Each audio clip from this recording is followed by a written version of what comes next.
मी आजपर्यंत येत राहिलो, आपण वेगवेगळ्या मागण्या मागितल्या, परंतु कवठ्याला चारी बाजूने दळणवळणाची व्यवस्था झाली पाहिजे, ही बाब लक्षात घेऊन आपण 30 कोटी रुपयाच्या पुलाचं भूमिपूजन आपण या ठिकाणी करतो। मी सर्वप्रथम गडकरी साहेबांचं मनापासून अभिनंदन करणार आहे, आभार मानणार आहे की माझ्यासारख्या कार्यकर्त्याच्या विनंतीला सन्मान करू गडकरी साहेबांनी 30 कोटी रुपयाचा निधी या ठिकाणी मला दिलेला आहे। मध्ये जेव्हा कार्यक्रम झाला त्यावेळेस आपण प्राथमिक आरोग्य केंद्राची मागणी मला केली होती आणि मी तुम्हाला सांगितलं होतं की तुमच्या ज्या ज्या मागण्या आहेत त्या मागण्या पूर्ण मीच करू शकतो याचा गर्वही आणि अभिमान देखील मला आहे। 33 केवीचं सब सेंटरची मागणी होती, प्राथमिक आरोग्य केंद्राची मागणी होती।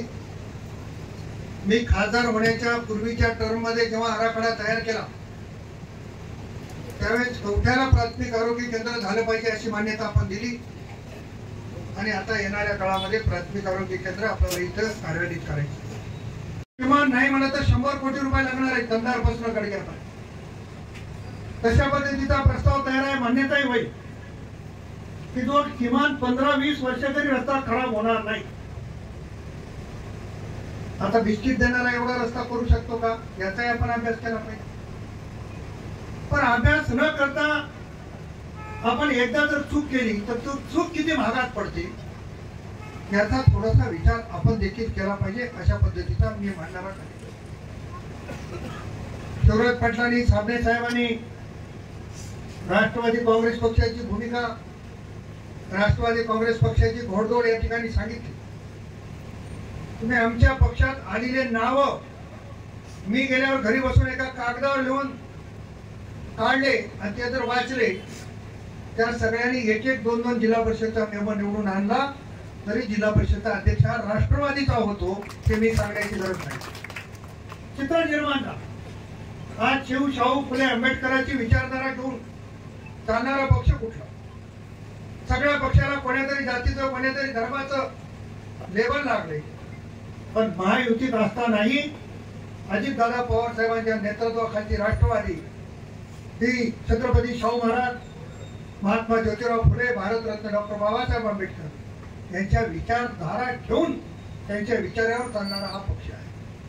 त्यामध्ये आमचे मुस्लिम बांधव असतील, मुस्लिम भगिनी असतील, दलित बांधव असतील, दलित भगिनी असतील, बहुजन समाजाचे आमचे बांधव भगिनी असतील, हे राष्ट्रवादी काँग्रेसमध्ये मोठ्या संख्येने प्रवेश करत आहेत। ही गोष्ट खरी आहे की अजितदादा पवार साहेबांचे बाबूराव पुण्यामध्ये जेवढे कार्यक्रम झाले त्याच्यानंतर महाराष्ट्रात सगळ्यात जास्त कार्यक्रम झाले असतील तर ते नांदेड जिल्ह्यामध्ये झाले। 4 वेळेस राज्याचे उपमुख्यमंत्री आणि राष्ट्रवादीचे राष्ट्रीय अध्यक्ष आदरणीय दादा येऊन आणि एकापेक्षा एक प्रवेश।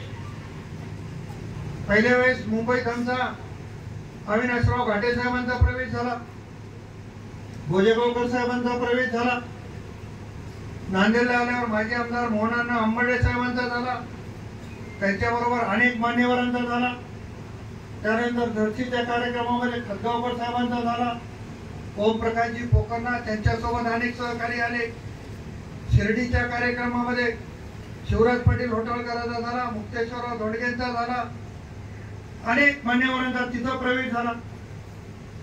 त्यानंतर बाराळीला मुखेडमध्ये चव्हाण कुटुंबाच्या सोबत अनेक लोकांचा प्रवेश झाला, नागपूरला मान्य सुभाषराव साबणे साहेबांचा झाला, काल गोरटेकर कुटुंबातले सगळे सहकारी आणि गोरटेकर कुटुंबाला मानणारे सगळे लोक हे राष्ट्रवादी काँग्रेसमध्ये। एकंदरीत राष्ट्रवादी काँग्रेस पक्षाची घोडदौड ही आता जिल्ह्यामध्ये नाही तर महाराष्ट्रात मोठ्या गतीने सुरू आहे, पण आपलाही भाग राष्ट्रवादी काँग्रेसच्या पाठीमागे ताकदीने उभा टाकला। जिल्हा परिषदेच्या सदस्याला काही मर्यादा आल्या तर त्याच्या पाठीमागे प्रताप पाटील ताकदीने उभा आहे।